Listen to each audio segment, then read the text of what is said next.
Initiative Co is my boat. She's an IMOCA who was built in 2010. And I took over 2 years ago as skipper of this boat. So we were here last Fastnet race as well. And when I got her, she had foils, but they were quite small, conservative foils. And this winter we've changed them to big 2019 new generation albatross wings, as I call them, to try and keep up the speed, to try and keep as competitive as possible with the new boats. And so far so good. It's a huge improvement on last year in terms of boat speed.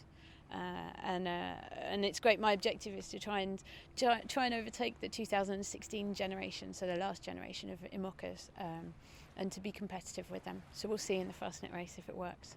The speed question is a difficult one, because I don't think, even after 4 months of sailing with these foils, we're learning every day. And every day with Paul, my co-skipper, we have this feeling that we've just gained another few percent of boat speed.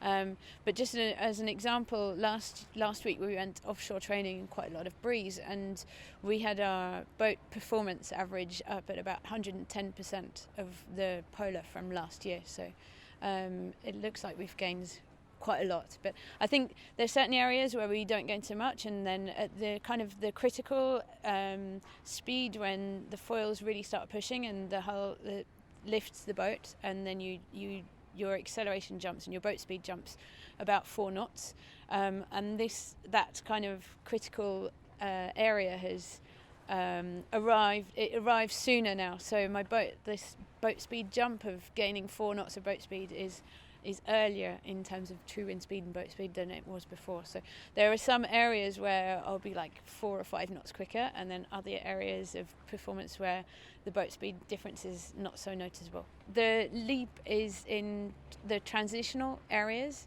and also I guess it's when you're just sailing off close hold, so 70 degrees true wind angle, and previously we couldn't accelerate very much at that kind of angle. We were sort of at slow, normal boat speeds, and now the foils start pushing, and we can, with a few sail trim adjustments and foil rake adjustments, then we can get the boat to take off at even these close angles of true wind angle.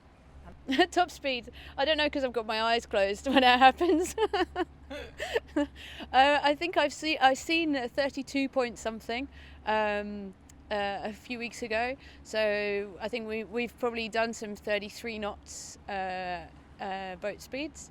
But actually, personally, I'm not really looking at the top speeds. I'm trying to increase the highest average speed that I can maintain for an hour, and that's what's interesting is boosting the kind of average speeds. And quite often after a top speed, then there comes a low speed as well, and to try and reduce that kind of seesawing and keep some nice averages going.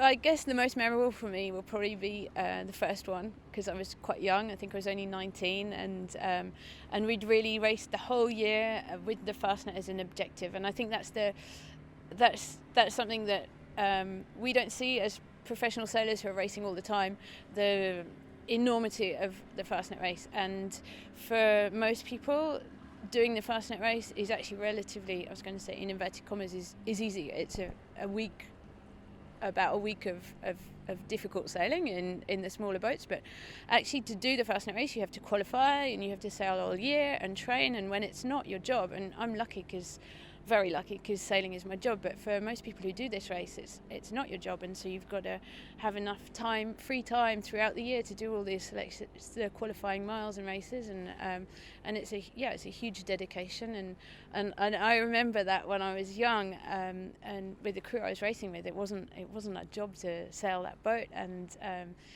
was sailing on a Southern Legend 41 called Helios, with an owner and his wife, and it was a very family and friendly boat, and we worked really hard the whole year to our goal, the Fastnet race. So it wasn't just the race that's memorable, it's the whole year of getting there. Yeah, on the Southern Legend 41, I think we sat down at the table for dinner and we had a glass of wine. And now on Initiative Kerr, we'll be lucky if we manage to. I think on the first day there's not going to be so much wind, but some days it's just too dangerous to even boil some water to make a freeze-dried meal because the boat moves so much. So the level of comfort has changed somewhat, but it's still the same race and the same magic and the same atmosphere at the start and the finish, and the same amazing coastline. So that's what I guess that's the amazing thing. That's the same for everybody.